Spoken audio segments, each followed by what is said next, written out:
हिमाचल प्रदेश के नतीजों ने बीजेपी को हैरान कर दिया है, लेकिन जनता ने वही किया जो वर्ष 1985 से वो लगातार करती आ रही है।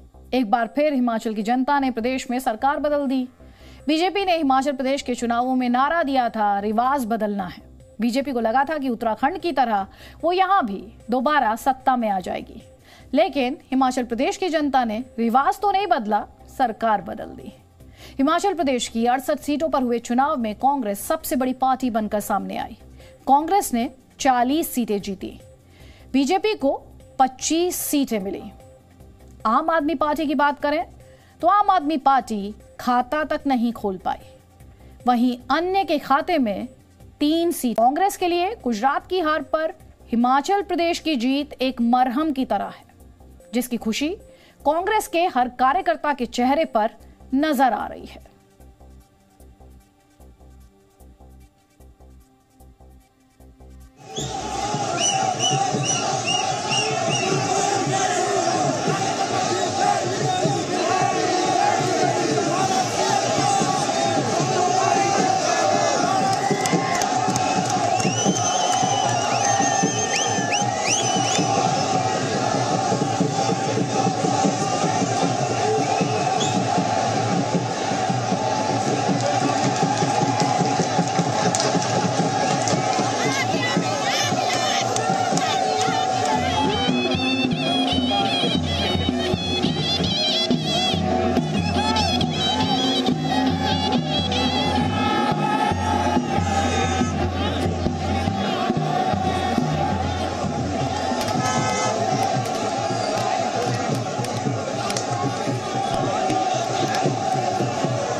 तो हिमाचल प्रदेश की जनता ने भले ही बीजेपी से कुर्सी छीनकर कांग्रेस को सत्ता सौंपी हो, लेकिन ये मुकाबला काफी कांटे का रहा।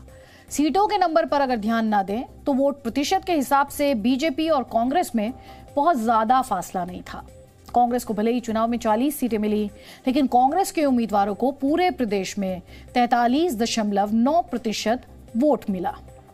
बीजेपी को भले ही 25 सीटें मिली, लेकिन पूरे हिमाचल से बीजेपी को 43% वोट हासिल हुए। इसका मतलब हुआ कि कांग्रेस और बीजेपी में करीब 1% का अंतर है, यानी लगभग हर सीट पर कांग्रेस और बीजेपी के उम्मीदवारों के बीच जीत का फासला, जीत का अंतर बहुत ज्यादा नहीं है। वोट शेयर का डेटा कुछ भी कहता हो, लेकिन सच्चाई यही है कि हिमाचल प्रदेश में कांग्रेस के पास 40 सीटें हैं, जबकि बहुमत का आंकड़ा 35 सीटों का था। बीजेपी के लिए हिमाचल की कुर्सी जाना एक झटके की तरह है, क्योंकि उसने गुजरात में महाविजय दर्ज की है, लेकिन हिमाचल जैसे छोटे राज्य में उसे शिकस्त मिली है। वैसे एक परंपरा की तरह कांग्रेस सत्ता में वापस लौटी है। मैं आपको सही तरीके से बोल रही हूँ कि वीरभद्र सिंह जी का नाम हम नजरअंदाज नहीं कर सकते। हमने इलेक्शन में भी ग्राउंड स्तर पे भी जाकर जो वोट मांगे हैं, वीरभद्र सिंह के किए हुए काम, उनका नाम वही चला इस इलेक्शन में, और लोगों ने आखिरी श्रद्धांजलि के तौर पर उनको हमको वोट दिया है। इस बात को हम निगलेक्ट नहीं कर सकते। जहां तक सीएम की बात है, that is for the high command. बहुत बहुत धन्यवाद। और मैं हिमाचल प्रदेश की जनता का और खास करके अपने विधानसभा क्षेत्र की धन्यवाद करता हूं, जिन्होंने इतना प्यार, मान सम्मान और आशीर्वाद दिया है, और उनकी महत्वाकांक्षाओं पे, उनकी आशाओं पे पूरी तरीके से हम खरा उतरने का पूरा प्रयास करेंगे। स्वर्गीय वीरभद्र जी ना होकर भी यहाँ पर मौजूद है, लोगों के दिलों में आज ये साबित हो गया।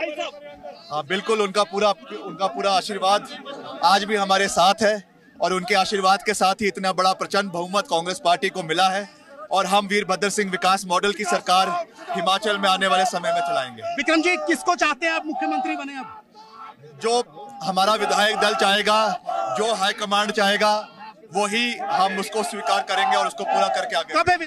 सीटों का अंतर थोड़ा जरूर है, लेकिन उसके बाद अगर हम वोट शेयर की अगर बात कहें तो 1% से भी 1% से भी कम मत से हम ये चुनाव हारे हैं, और जो कि हिमाचल के इतिहास में पहली बार सबसे कम वोट शेयर जो है वो से कोई पार्टी जीती है।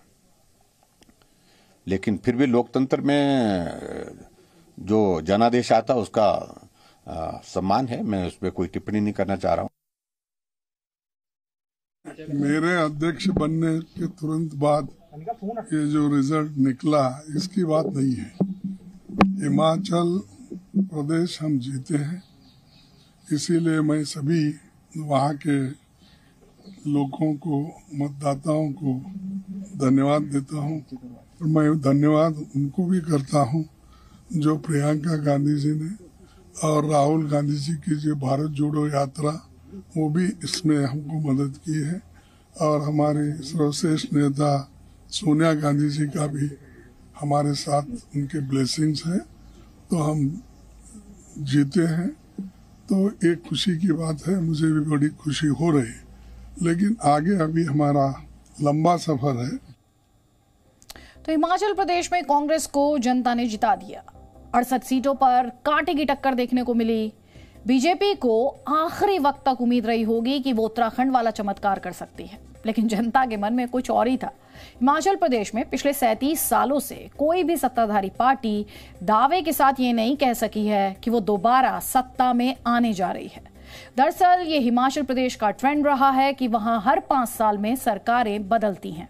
देखा जाए तो वर्ष 1985 के बाद से अब तक हर 5 साल में बदलाव हुआ है। कांग्रेस सरकार गई है तो बीजेपी ने सरकार बनाई है, और बीजेपी सरकार गई है तो कांग्रेस ने सत्ता में वापसी की है। वर्ष 1985 के बाद 8वां चुनाव है जिसमें सत्ता में रही पार्टी को जनता ने बदल दिया। वर्ष 1952 से 1977 तक हिमाचल प्रदेश में लंबे अरसे तक कांग्रेस की सरकार रही। इसके बाद 1977 से लेकर 1980 तक जनता पार्टी की सरकार रही। फिर 1980 से लेकर 90 तक, यानी 2 कार्यकाल तक कांग्रेस ही सत्ता में रही। और इस बार भी ऐसा ही लगा कि जनता ने बीजेपी को सत्ता से हटाने के लिए वोट किया। बीजेपी की कोई रणनीति हिमाचल प्रदेश की जनता का राजनीतिक रिवाज बदल नहीं पाई। हम आपको पिछले 2 विधानसभा चुनावों का हाल दिखाते हैं। पिछले चुनाव वर्ष 2017 में हुए। बीजेपी को 44 सीटें मिली थीं और कुल 49.2% वोट शेयर बीजेपी का रहा था। कांग्रेस को 21 सीटें मिली थीं और 42.1% वोट मिले थे। इसके बाद अन्य के खाते में 3 सीटें गई थीं और उन्हें कुल 7.9% वोट मिले। वर्ष 2012 के चुनाव में कांग्रेस ने सरकार बनाई थी। उस वक्त कांग्रेस पार्टी को 36 सीटें मिली थी और 42.8% वोट हासिल किए थे। इन चुनावों में बीजेपी को 26 सीटें मिली थी और बीजेपी का वोट शेयर 38.5% रहा था। इस चुनाव में अन्य के खाते में 6 सीटें गई थीं और उन्हें करीब 14% वोट हासिल हुए थे। तो आपने नोटिस किया होगा कि पिछले विधानसभा चुनाव में जितनी सीट बीजेपी और कांग्रेस पार्टी को मिली थी, जितनी सीटें, इस बार के चुनाव में भी करीब करीब वही नंबर है। 4 से 5 सीटों का ही अंतर है। इसका मतलब यह है कि हिमाचल की जनता को पता है कि उन्हें किसे वोट देना। बीजेपी ने इस बार के चुनावों से पहले अलग तरह की रणनीति बनाई थी। बीजेपी ने एंटी इनकम्बेंसी को खत्म करने के लिए कई मौजूदा विधायकों को टिकट नहीं दिया था। 2017 चुनाव में जीते हुए 44 विधायकों में से 11 को इस बार टिकट नहीं दिया गया था। बीजेपी की यह रणनीति उल्टी पड़ गई। मौजूदा विधायकों को टिकट न मिलने की वजह से पार्टी में असंतोष फैला। कई विधायक और बड़े नेता पार्टी के इस फैसले के बाद बागी हो गए। कुछ ने इन चुनावों में निर्दलीय चुनाव लड़ा। हिमाचल की 68 में से 21 सीटें ऐसी थीं जिन पर बीजेपी के बागी नेताओं ने निर्दलीय या अन्य पार्टियों से चुनाव लड़ा था। करीब 10 सीटें ऐसी थीं जहां पर बीजेपी को बागियों ने नुकसान पहुंचाया। बीजेपी के इन बागी नेताओं में से 3 नेताओं ने अपनी अपनी सीट जीत ली। डेरा विधानसभा सीट से होशियार सिंह, हमीरपुर से आशीष शर्मा और नालागढ़ से केएल ठाकुर ने निर्दलीय चुनाव लड़कर जीत दर्ज की। बीजेपी को लगा था कि उसकी नीतियां हिमाचल के लोगों को सही लग रही हैं, लेकिन कुछ मुद्दे ऐसे थे जिन्हें लेकर हिमाचल प्रदेश में बीजेपी को लेकर असंतोष भी था। महंगाई, बेरोजगारी, ये बड़े मुद्दे थे, लेकिन चुनावों में सत्ता से हटाने वाले 2 मुद्दे ऐसे थे जिनका जवाब बीजेपी के पास नहीं था। और इनमें पहला बड़ा मुद्दा था ओल्ड पेंशन स्कीम यानी पुरानी पेंशन स्कीम लागू करने की मांग। हिमाचल प्रदेश में करीब 2.5 लाख सरकारी कर्मचारी हैं।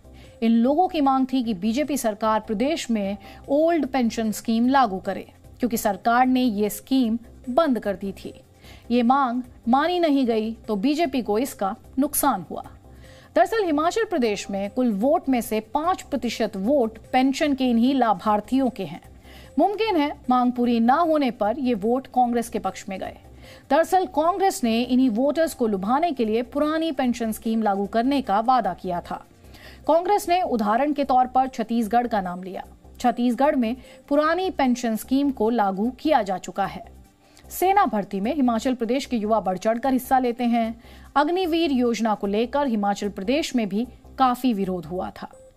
बीजेपी जिन मुद्दों पर मात खा गई, उन मुद्दों को कांग्रेस ने खूब भुनाया।